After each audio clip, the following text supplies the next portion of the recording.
मैंने ये काम नाम और शोहरत के लिए शुरू नहीं किया था। जब पैरानॉर्मल की पढ़ाई शुरू की थी तब सोचा भी नहीं था कि एक दिन मेरा इतना बड़ा नाम बन जाएगा।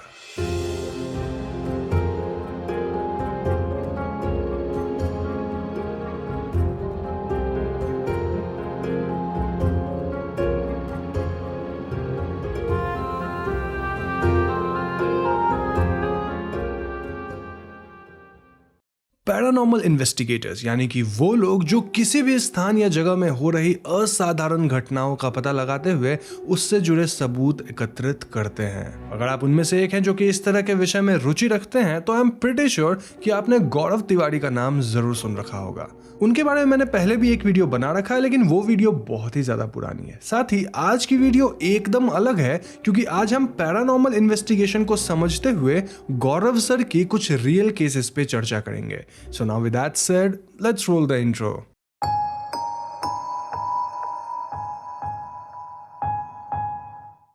किसी भी पैरानॉर्मल इन्वेस्टिगेशन से पहले एक इन्वेस्टिगेटर कई स्टेप्स को फॉलो करते हैं और यूजुअली जो पहला स्टेप होता है वो है क्लाइंट इंटरव्यू। जी हाँ, इस इंटरव्यू में इन्वेस्टिगेटर क्लाइंट से सारी डिटेल्स लेते हैं, लाइक उनके साथ असाधारण गतिविधियां कब शुरू हुई, उनके साथ क्या सब होता है इत्यादि। और इन सवालों के जरिए ना सिर्फ इंफॉर्मेशन कलेक्ट की जाती है बल्कि ये भी एनालाइज किया जाता है कि इंटरव्यू देने वाला झूठ तो नहीं बोल रहा। एक बार ये वेरीफाई हो जाए देन प्रिलिमिनरी इन्वेस्टिगेशन शुरू होता है, जहां टीम अपने गैजेट्स वगैरह लगाते हैं, like night camera, thermal imaging camera, EMF यानी कि इलेक्ट्रोमैग्नेटिक फ्लक्चुएशन वाला जो मीटर होता है वो, इलेक्ट्रिकल इक्विपमेंट्स इत्यादि। इनकी मदद से टीम ज्यादा से ज्यादा सबूत इकट्ठा करती है और अगर कहीं ज्यादा हलचल देखने को मिली तो उसे हॉट स्पॉट कहा जाता है। इन फाइंडिंग्स के तहत या तो उस जगह की क्लिनजिंग की जाती है या फिर कुछ सजेशन दिए जाते हैं टू द क्लाइंट। तो अब जब आपको पैरानॉर्मल इन्वेस्टिगेशन की बहुत ही बेसिक जानकारी हो गई है, चलिए हम गौरव सर के कुछ रियल केसेस पे चर्चा करते हैं।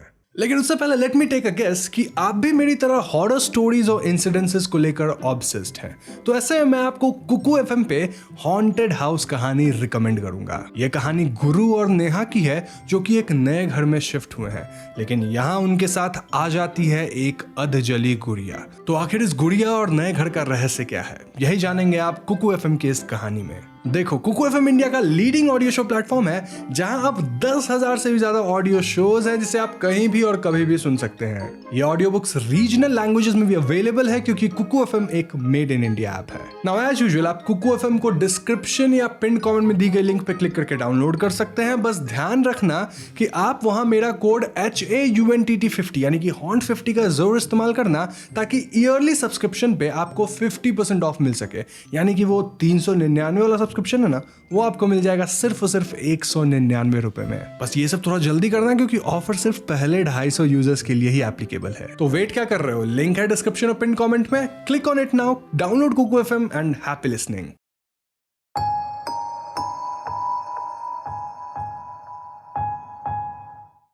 लंबी दहर की खाने या लंबी दहर माइंस मसूरी के बाहरी इलाकों में 1970 के आसपास खोली गई थी। कहा जाता है कि मसूरी के लोगों ने इस मौके का काफी उम्मीद से स्वागत किया था क्योंकि कई मजदूरों को रोजगार मिलेगा, कई जिंदगियां आबाद हो जाएंगी। लेकिन सारे सपनों ने एक भयानक मोड़ लिया। 1990 तक करीब 50,000 से ज्यादा मजदूरों ने चूने की खदानों में अपनी जान गंवा दी थी। कहा जाता है कि वहां सेफ्टी रेगुलेशंस का कोई इस्तेमाल नहीं किया जा रहा था और काम करने वाले बेबस मजदूर दिन प्रतिदिन बीमार होते जा रहे थे। यही नहीं, उनके मालिक उन्हें गुलामों की तरह रखते थे। गौरव अपनी टीम के साथ कई बार लंबी दहर जा चुके थे। हाँ, ये बात और है कि वो अक्सर दिन में ही जाया करते थे। लोकल्स ने बताया कि अक्सर खदानों के आसपास एक्सीडेंट्स और अद्भुत घटनाएं होती थी, जैसे कि ट्रक का अचानक रोड से उतर जाना, किसी अजीब बूढ़े आदमी का लिफ्ट मांगना और फिर अचानक गायब हो जाना। यहां तक कि एक हेलीकॉप्टर का उस एरिया में क्रैश होने का किस्सा भी मशहूर था। IPS यानी कि इंडियन पैरानॉर्मल सोसाइटी की टीम के लिए सबसे यादगार ट्रिप वो रहा जब गौरव अपने दोस्त कम टीम मेंबर राज और जी न्यूज की टीम के साथ लंबी दहर को एक्सप्लोर करने गए थे। इस एक्सप्लोरेशन पे उनके साथ उनका साथी रजत भी था। अब एक तरफ गौरव जी न्यूज अपनी टीम के साथ इन्वेस्टिगेशन कर रहे थे तो वहीं दूसरी तरफ राज, जो कि काफी डेडिकेटेड और क्यूरियस इन्वेस्टिगेटर थे, वो माइंस के अनएक्सप्लोर्ड हिस्सों में अपना इलेक्ट्रॉनिक इक्विपमेंट्स और कैमरा लेकर घूम रहे थे। वो चाहते थे कि उन्हें कुछ नया और पुख्ता सबूत सबूत मिल सके। और तभी अचानक उन्होंने महसूस किया कि एक हिस्से में काफी ठंड है और ईएमएफ स्पाइक करने लगा। उन्हें वहां एक आदमी के कराहने और मदद के लिए पुकारने की आवाज भी सुनाई दी। राज ने बिना हिम्मत गवाए कॉन्फिडेंस से पुकारा, कौन है वहां, हम तुम्हारी मदद ही करना चाहते हैं। तभी अचानक ठंड बढ़ने लगी और रोने की आवाज तेज हो गई। राज ने कई सारी तस्वीरें खींची और रीडिंग्स को नोट किया। तब तक गौरव भी रिपोर्टर्स के साथ उस इलाके में पहुंच चुके थे। अब गौरव कहते ही राज ने उन्हें बताया कि ये जगह वाकई बहुत डरावनी है। बाद में टीम ने देखा कि सीसीटीवी कैमरा में धुंध जैसी एक शक्ल कैद हो गई थी। मोशन सेंसर्स ने भी किसी की मौजूदगी का एविडेंस कलेक्ट किया था। अब ये सब बातें डिस्कस हो ही रही थी कि अचानक से वहां ढेर सारी आवाजें आने लग गई। जी हाँ, ये आवाजें कदमों के चलने की थी, लोगों के चीखने चिल्लाने की थी और इससे डर के एक रिपोर्टर यहाँ से जाने की बात करने लगी। लेकिन गौरव ने उन्हें आश्वासन देते हुए आवाज लगाया कि कौन है वहां। अब तक सारे ईएमएफ मीटर्स एक साथ आवाज करते हुए इलेक्ट्रोमैग्नेटिक रेडिएशंस डिटेक्ट करने लगे थे, जो कि अननोन एनर्जीज ही पैदा करती हैं। यही नहीं, वहां मौजूद सारे डिवाइसेस की बैटरी अचानक खत्म हो गई। पैरानॉर्मल रिसर्चर्स की माने तो ये प्रेत आत्माएं वातावरण में मौजूद हीट और इलेक्ट्रिकल एनर्जी का इस्तेमाल करके खुद को साबित करती हैं। कई बार इस एनर्जी एक्सचेंज के कारण ये शक्तियां वातावरण में तापमान को मैनिपुलेट भी कर सकती हैं, जैसे कहीं बहुत गर्म हो जाना और मोस्ट ऑफ द केसेस में किसी जगह का बहुत ठंडा हो जाना। उस दिन लंबी दहर की खदानों में आईपीएस की टीम ने यही महसूस किया था। कई आवाजें एक साथ कौंधने लगी थी और ऐसे में गौरव कहते हैं कि हम तुम्हारी तकलीफ समझ सकते हैं दोस्त, क्या तुम्हें हमारी मदद चाहिए।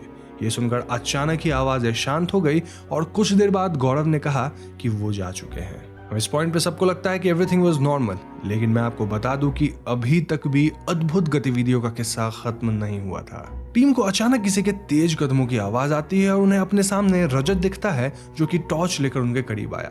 रजत का कहना था कि वो रास्ता भटक गया था एंड फाइनली वो टीम तक पहुंच पाया। लेकिन अगर ये रजत था तो इतने समय से उनके साथ खड़ा लड़का कौन था? घबराते हुए सबने पीछे देखा और वो प्रेत आत्मा जो कि रजत का रूप लेकर उनके साथ खड़ी थी, वो अचानक गायब हो गई। Now this was scary और इस पूरे घटना के बाद गौरव ने रिपोर्टर्स को समझाया कि आत्माएं हमें चोट नहीं पहुंचाना चाहती, बस अपने होने का एहसास कराना चाहती हैं। यहाँ माइंस में भी यही हुआ था। They just came here to prove that they exist.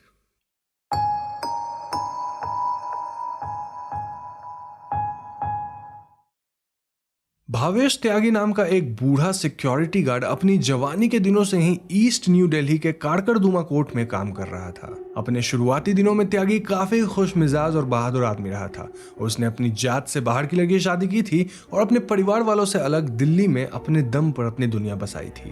पहले कुछ इधर उधर का काम करके गुजारा करने के बाद उसने 1993 में काकरदुमा कोर्ट में सिक्योरिटी गार्ड की नौकरी ले ली। अब क्योंकि त्यागी अक्सर नाइट शिफ्ट में काम किया करता था, तो उसे काकरदुमा की आत्माओं से काफी जान पहचान थी। कोर्ट में आए दिन कुछ न कुछ हादसा होते रहता था और 2014 में जब इन्हीं असाधारण घटनाओं की एक वीडियो वायरल हुई, तब सभी देखने वालों को समझ आ गया कि काकरदुमा में कुछ तो अजीब जरूर है। इस वीडियो में ऑफिस और लाइब्रेरी की फुटेज थी, जिसमें हम एक सफेद आकृति को दीवार से निकलते देखते हैं। यह वीडियो सुबह के 3-4 बजे का रहा होगा। आकृति के निकलते ही कंप्यूटर्स अपने आप चालू हो जाते हैं, फिर बार बार ऑन ऑफ होने लगते हैं। यही नहीं, ड्रॉर्स भी खुलने बंद होने लगते हैं और कई फाइलें हवा में तैरती हुई नीचे गिरती दिखाई देती हैं। जिन दिनों ये वीडियो रिलीज हुआ, उन्हीं में से एक रात त्यागी रोज की तरह आंगन का चक्कर लगा रहा था, जब उसने देखा कि एक कमरे की लाइट ऑन है। उसने सोचा कि शायद कोई कर्मचारी लाइट बंद करना भूल गया होगा, इसलिए वो कमरे की तरफ बढ़ा। शीशे के दरवाजे से उसे एक आदमी कुर्सी पे बैठा काम करता दिखाई देता है और अब तक रात के 11 बज गए थे, तो इतनी देर रात कौन काम कर रहा होगा। ये सोचते हुए त्यागी ने दरवाजा खोला ही था कि उसके सामने एक तेज हवा का झोंका आया और वो आदमी गायब हो चुका था। इस घटना के बाद त्यागी काफी डर गया। अब त्यागी के अलावा यहाँ के कर्मचारी रमन शर्मा ने एक रात कमरे में लगे ताले को हवा में जोर जोर से पटकते हुए देखा था। हैरानी की बात यह थी कि उस दिन ना तो कोई तेज हवा चल रही थी, ना ही उस भारी ताले को कोई हिला रहा था। ऐसी कई घटनाओं के बाद जब वो वीडियो वायरल हुआ, तब इन्हीं में से किसी काम करने वाले ने आईपीएस यानी कि इंडियन पैरानॉर्मल सोसाइटी से कांटेक्ट किया। तो आईपीएस के नोटिस में ये केस आते ही गौरव ने प्रिलिमिनरी इन्वेस्टिगेशन का भार राज को दिया। राज एक माइक्रोसॉफ्ट सर्टिफाइड इंजीनियर होने के साथ साथ गौरव सर के बहुत अच्छे मित्र थे और आईपीएस के खास मेंबर थे। उन्होंने सारे कंप्यूटर्स को मेंटेनेंस के लिए भेज दिया, क्योंकि उनमें कुछ माल फंक्शनिंग इश्यूज आ रहे थे। ईएमएफ मीटर्स ने शाम के वक्त ज्यादा स्पाइक दिखाई थी, इसलिए टीम ने रात को काकरदुमा में ही रुकने का विचार किया। उनके साथ देख रेख के लिए त्यागी को वहां रुकना पड़ा। त्यागी का कहना था कि वो एक बूढ़ा इंसान है तो उसका यहाँ क्या ही काम होगा, लेकिन वहां कोर्ट के विश्वासी कर्मचारी का होना जरूरी था। तो अब तक के इन्वेस्टिगेशन से ये साबित हो चुका था कि मेजर हॉटस्पॉट्स थे मेन लाइब्रेरी, एक कॉरिडोर, ऑफिस एरिया और एक साइबर लाइब्रेरी जहां की वीडियो वायरल हुई थी। अब क्योंकि अभी रात बाकी थी इसलिए त्यागी टीम मेंबर्स के लिए चाय नाश्ता वगैरह लेकर आया। माहौल हल्का रखने के लिए राज ने बातचीत छेड़ी। राज कहते हैं कि त्यागी जी, आप यहाँ 1993 से काम कर रहे हैं ना, कोई असाधारण घटना हुई थी? त्यागी ने सर हिलाते हुए कहा कि जहां तक मैं जानता हूं साहब, कुछ लोगों ने आत्महत्या की थी।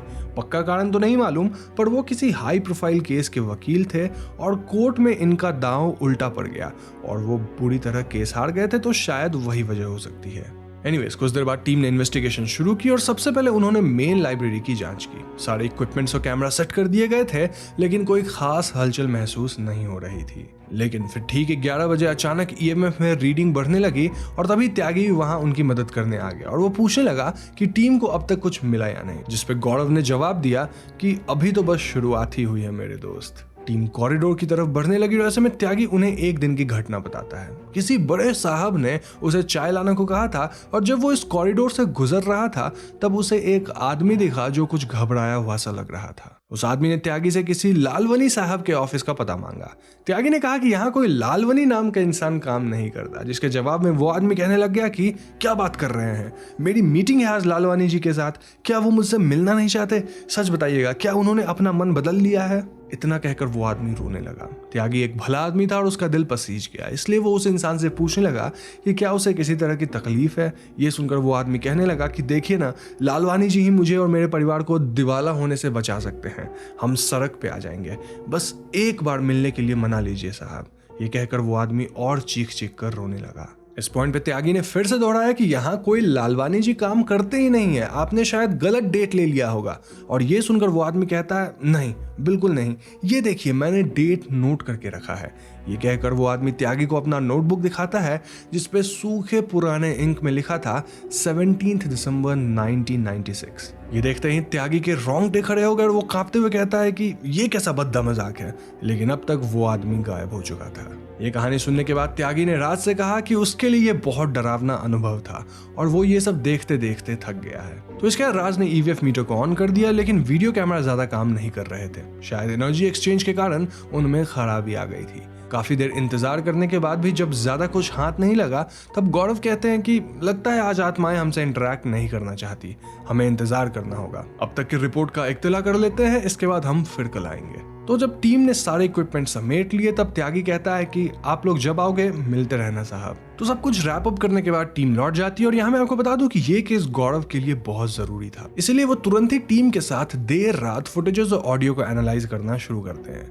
यहाँ आईपीएस टीम को जो मिला वो उनके कल्पना के परे था। दरअसल जो भी तस्वीरें उन्होंने वहां खींची थी उन सभी में त्यागी का नामो निशान नहीं था। यही नहीं, इतनी बातचीत होने के बाद भी ऑडियो में त्यागी की कोई आवाज ही नहीं थी। जहां जहां त्यागी की आवाज होनी चाहिए थी वहां बस कुछ स्टैटिक डिस्टर्बेंसेस ही रिकॉर्ड हुई थी।